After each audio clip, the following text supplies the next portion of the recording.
பிதா, குமாரன், பரிசுத்த ஆவி நாமத்தினால் நம் அனைவருக்கும் கிருபையும் சமாதானம் உண்டாவதாக. ஆமீன். இந்த ஜப தியான வேலையில் வந்திருக்கிறவங்களை கடவுள் ஆஸ்வதிப்பாராக. ஒரு மனுஷன் என்ன பண்ணானா, ஒரு விலை உயர்ந்த ஒரு வெண்ணிற ஆடையை உடுத்து கொண்டு வெளியில புறப்பட்டு போனோம். அந்த வெள்ளை நிற ஆடையை உடுத்து கொண்டு போகும்போது அவனுடைய சிந்தை என்ன வந்துச்சு, நான் இப்ப எப்படி வீட்டை விட்டு வெளியே போறனோ அதே போல நான் மீண்டுமா வீட்டுக்கு உள்ள வந்துடணும். என் உடை எப்படி இப்படி வெண்மையாக இருக்கிறதோ, என்னுடைய ஆடை எப்படி இப்பொழுது வெள்ளையாக இருக்கிறதோ, அதே போல நான் திரும்பி வந்து விட வேண்டும் என்று சொல்லி சிந்தித்தான். அப்ப அதை சிந்தித்து கொண்டு அவன் தான் போக வேண்டிய இடத்துக்கெல்லாம் போனான், செல்ல வேண்டிய இடத்துக்கெல்லாம் சென்றான், செய்ய வேண்டிய வேலைகள் எல்லாம் செய்தான். எல்லாவற்றையும் முடித்து கொண்டு மீண்டும் அவனுடைய இல்லத்துக்கு வரான். ஆனா இல்லத்துக்கு வரும்போது அவனுக்குள்ள பார்க்கும்போது அவனை அறியாமலே அவனுடைய வெள்ளை நிற ஆடையில கரைப்பட்டிருந்தது. அந்த மனுஷன் எவ்வளவு கவனமாக இருந்தா கூட அவனால என்ன பண்ண முடியல, அந்த கரையிலிருந்து தப்பித்து கொள்ள முடியல. ஆம், எனக்கு அன்பானவர்களே, அந்த மனிதர்கள் இன்றைக்கு நீங்களும் நாமும் தான். கடவுள் நம்மை இந்த உலகத்துல பிறக்க செய்து இந்த உலகத்துக்குள்ளாக நம்மை அனுப்பி இருக்கிறார்.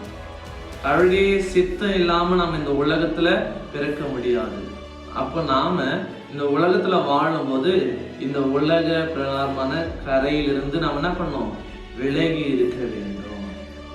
நாம் எப்படி கடவுளுடைய சாயலாக இந்த உலகத்துக்கு நாம் வந்தோமோ அதே போல கடவுளுடைய சாயலாக தான் நாம் போக வேண்டும். இடையில நம்ம வாழ்கிற அந்த காலத்துல பாவத்திற்கு, இச்சைக்கு, தவறுகளுக்கு நம்ம என்ன பண்ணக்கூடாது, நம்மை ஒப்பு கொடுக்க கூடாது. நம்ம பரிசுத்தமாய் இருந்தாதான் நாம் மீண்டுமாய் கடவுளுடைய ராஜ்யத்திற்கு பிரவேசிக்க முடியும்.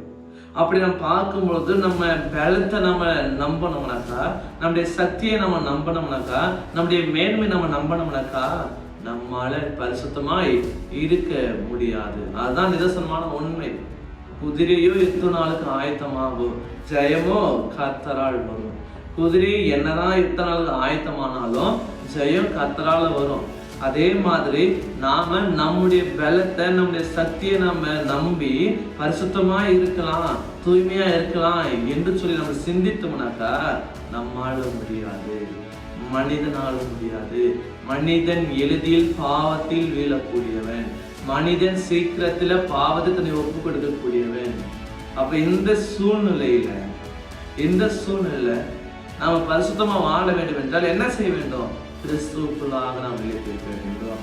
அவரை பற்றும் விசுவாசம் நாம் நிலைத்திருக்க வேண்டும். ஏன் என்றால் கிறிஸ்து மட்டுமே நம்முடைய பாவத்தை நீக்கி இருக்கிறார். கடவுளுடைய சாயலா இருக்கிற நமக்குள்ளாக இருக்கிற பாவ, அழுக்கு, கரை எல்லாவற்றையும் நமக்கு தொடை தெரிந்திருக்கிறார். அவருடைய பாடு, மரணம், உயிர்த்தல் வழியாக அவர் நம்மை மீண்டுமாக கடவுளின் சாயலாக நம்ம என்ன பண்றாரு, உயிர்ப்பிக்கிறாரு. மீண்டுமாக நம்மை புதுப்பிக்கிறாரு. இழந்து போன சாயலை மீண்டுமாக இயேசு ஆண்டவர் கொடுக்கிறார். அப்போ கிறிஸ்துவினால் மீட்கப்பட்ட நாம தொடர்ந்து கிறிஸ்துவை பிடித்து கொண்டு அவரை பின்பற்றி நாம் வாழ வேண்டும். ஆம், எனக்கு அன்பானவர்களே, அதான் வேதம் சொல்கிறது. யாக்கோபு 1 அதிகாரம் 27வது வசனத்தின் 2வது பகுதி இப்படியாக சொல்கிறது, உலகத்தால் கரைப்படாதபடி தன்னை காத்து கொள்கிறதுமே நம்முடைய கடவுளும் பிதாவுமானவரின் முன்னிலையில் மாசற்ற சுத்தமான தொண்டு. ஆம், உலகத்தால் நாம் கரைப்படாதபடிக்கு, உலகத்தால் நாம் பாவத்திற்கு நம்மை ஒப்பு கொடுக்காதபடிக்கு, உலகத்திற்கு ஏற்ற இச்சையான வாழ்க்கை நாம் வாழாதபடிக்கு கிறிஸ்துவுக்குள்ளாக பரிசுத்தமான வாழ்க்கையை வாழ வேண்டும். அந்த பரிசுத்தமே கடவுளுக்கு நாம் செய்கிற தொண்டு. ஆமென். கிறிஸ்து நம்முடைய கரை, திரை எல்லாவற்றையும் நீக்கியிருக்கிறார். இனி வரக்கூடிய காலத்தில் நாம் கடவுளுக்கு முன்பாக, பிதாவுக்கு முன்பாக தூய ஆவியுடைய பலத்தினால பரிசுத்தமாய் நாம் வாழ்வோம். பரிசுத்தத்தை நாம் காத்துக் கொள்ளுவோம். கடவுளுடைய நாமத்தை மையப்படுத்துவோம். கடவுளுடைய நாமத்தை உயர்த்தி நாம் பாடுவோம். அந்த கடவுள் நம்மை அவருடைய பரலோகத்தில் சேர்த்துக் கொள்வதற்காக அவருடைய குமாரனாகிய இயேசுவை மீண்டுமாக இரண்டாம் வருகையில் அனுப்ப போகிறார். அவருடைய வருகை வரைக்கும் நாம் பரிசுத்தமாய் நாம் வாழ்வோம். கடவுள் நம்மோடு இருப்பார். ஆமேன். எல்லா ஆபத்துக்கும் மேலான தெய்வீக சமாதானம் உங்கள் இருதயங்களையும் சிந்தனைகளையும் கிறிஸ்து இயேசுக்குள் காத்துக் கொள்வாராக. ஆமேன். யாவரும் கண்களை மூடி நாம் ஜெபிப்போம். எங்களை நேசிக்கிற அன்புள்ளம் கொண்ட கடவுளே, இந்த ஆசீர்வாதமான சந்தோஷமான இந்த வேலைக்காக நாங்கள் நன்றி படிக்கிறோம். இந்த உலக பிரகாரமான பாவத்துக்கு எங்களை நாங்கள் ஒப்பு கொடுக்காதபடிக்கு எங்களுடைய வாழ்க்கையில உம்முடைய சாயலாக நாங்கள் வாழுகிற பொழுது கரை எங்கள் மீது விழாதபடிக்கு நீர் ஒரு தூய ஆவினாலே எங்களை பாதுகாக்க வேண்டுமாய் கூட நாங்கள் ஜெபிக்கிறோம். பிசாசானவன் யாரை விழுங்கலாமோ என்று கெஞ்சுகிற சிங்கத்தை போல காத்து கொண்டிருக்கிற பொழுது நீர் பிசாசுடைய தந்திரங்கள், பிசாசுடைய செயல்பாடுகள், பிசாசுடைய கிரியைகள் எல்லாவற்றின் மத்தியிலிருந்து நீர் எங்களை விடுவிக்கும்படியாக, நீர் எங்களை பாதுகாக்கும்படியாக பரிசுத்தமான வாழ்வை வாழ வைக்க வேண்டுமாய் நாங்கள் ஜெபிக்கிறோம்.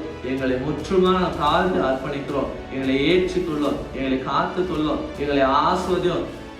எங்களுடைய எதிர்பார்ப்பு, எண்ணம், தேவை எல்லாவற்றையும் நீர் அறிந்திருப்பீர். ஏற்ற வேலையிலே ஏற்ற நன்மைகளை கொடுத்து என்னுடைய வாழ்வை நிறைவாக்க வேண்டுமாய் அருள்நாதர் இயேசு கிறிஸ்து ஜெபிக்கிறோம் அன்பின் பிதாவே. ஆமீன். அனைவருக்கும் ஸ்தோத்திரம். கடவுள் உங்களை ஆஸ்வதிப்பாராக. ஆமீன்.